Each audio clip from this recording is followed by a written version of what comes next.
আসসালামু আলাইকুম। আমি সালাহ সাইকো থেকে বলছি। আশা করি আপনারা সকলে ভালো আছেন। আলহামদুলিল্লাহ আমরাও খুব ভালো আছি। মহান আল্লাহ তাআলার কাছে হাজার, হাজার শুকরিয়া যে মহান আল্লাহ তাআলা আমাদেরকে সুস্থভাবে কাজ করার তৌফিক দিয়েছেন। তো যাই হোক আলহামদুলিল্লাহ আমাদের সালাহ সাইকোর আরও নতুন একটা শেড তৈরি হয়ে গেছে। এর জন্য মহান আল্লাহ তাআলার কাছে আরও বেশি হাজার, হাজার শুকরিয়া। আর এই নতুন শেডেই আমরা আজকে আমাদের কোয়েল পাখিগুলোকে ছেড়ে দেব। প্রায় ২০০ কোয়েল পাখি আছে। আর এই কোয়েল পাখিগুলোদেরকে আমরা আমাদের নতুন এই শেডে ছেড়ে দিব। তো কোয়েল পাখির ঘরের ভিতর দেখতেছিলাম সবকিছু ঠিকঠাক আছে কিনা। আমরা এখানে দিয়ে দিয়েছি হচ্ছে কাঠের গুঁড়া আর হচ্ছে বালু মিক্স করে একসাথে আমরা দিয়ে নিয়েছি। এখানেই আমরা আমাদের কোয়েল পাখিগুলোকে ছেড়ে দিব। আমাদের কোয়েল পাখির জন্য যে নতুন শেডটি তৈরি করেছি এর চারপাশ দিয়ে আমরা লাল নেট দিয়ে নিয়েছি যাতে করে আলো বাতাস যাওয়া আসা করতে পারে। আর সেই একই সাথে দেখে নিচ্ছিলাম যে বালুগুলা ঠিকঠাক আছে কিনা। তো যাই হোক সবশেষ আমরা ভালোভাবেই আমরা বালু আর কাঠের গুঁড়া মিক্স করে নিয়েছি। আর এখন আমরা যাব হচ্ছে আমাদের যে উপরে কোয়েল পাখি ছিল এই কোয়েল পাখিগুলো ওদেরকে আনতে যাচ্ছি। তো এর আগে ইনকিউবেটর মেশিনটা একটা চেক দিয়ে গেলাম সব কিছু ঠিকঠাক আছে কিনা।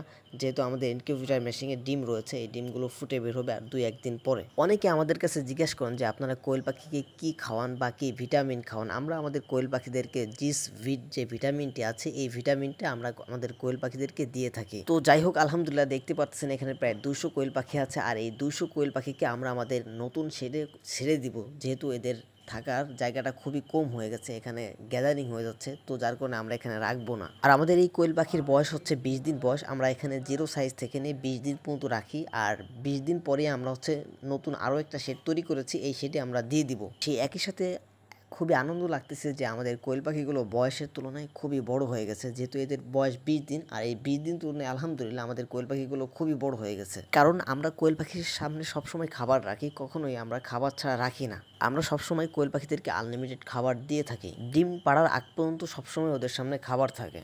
তো যাই হোক আলহামদুলিল্লাহ আমরা আমাদের কোয়েল পাখিগুলো ওদেরকে সুন্দরভাবে গুনে গুনে আমরা খাঁচার মধ্যে ভরে দিচ্ছি। কারণ এখানে অনেক কোয়েল পাখি আছে আর এই কোয়েল পাখিদেরকে নিতে অনেক সময়ের প্রয়োজন।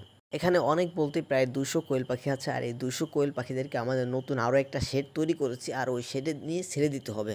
কারণ ওদের বয়স অনুযায়ী ওরা অনেক বড় হয়ে গেছে আর ওদের জায়গারও খুব সংকট হয়ে গেছে। তো যার কারণে আমরা এখান থেকে পাখিগুলো ওদেরকে নিয়ে যাচ্ছি। তো যাই হোক আলহামদুলিল্লাহ আমরা কিছু অংশ কোয়েল পাখি খাঁচার মধ্যে ভরে নিয়েছি আর এই কোয়েল পাখিগুলো ওদেরকে আমরা আমাদের নতুন শেডের মধ্যে ছেড়ে দিচ্ছি। তো দেখতে পারতেছেন আলহামদুলিল্লাহ আমাদের নতুন শেডটি কমপ্লিট।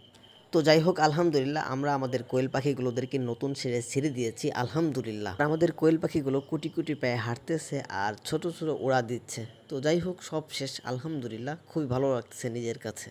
আর আমাদের এই নতুন শেডটি তৈরি করতে কত টাকা খরচ হয়েছে এই নিয়ে একটা ইউটিউবে ভিডিও আপলোড করেছি, ভিডিওটা দেখে নেবেন, ইনশাল্লাহ ধারণা হবে। তো যাই হোক যারা শুরু থেকে শেষ পর্যন্ত আমাদের ভিডিওটা দেখেছেন তাদেরকে অসংখ্য ধন্যবাদ। তো খামারি বিষয়ক যে কোনো আপডেট পেতে আমাদের সালাসা এগ্রো ইউটিউব চ্যানেলে সাবস্ক্রাইব করে আমাদের সাথে থাকতে পারেন।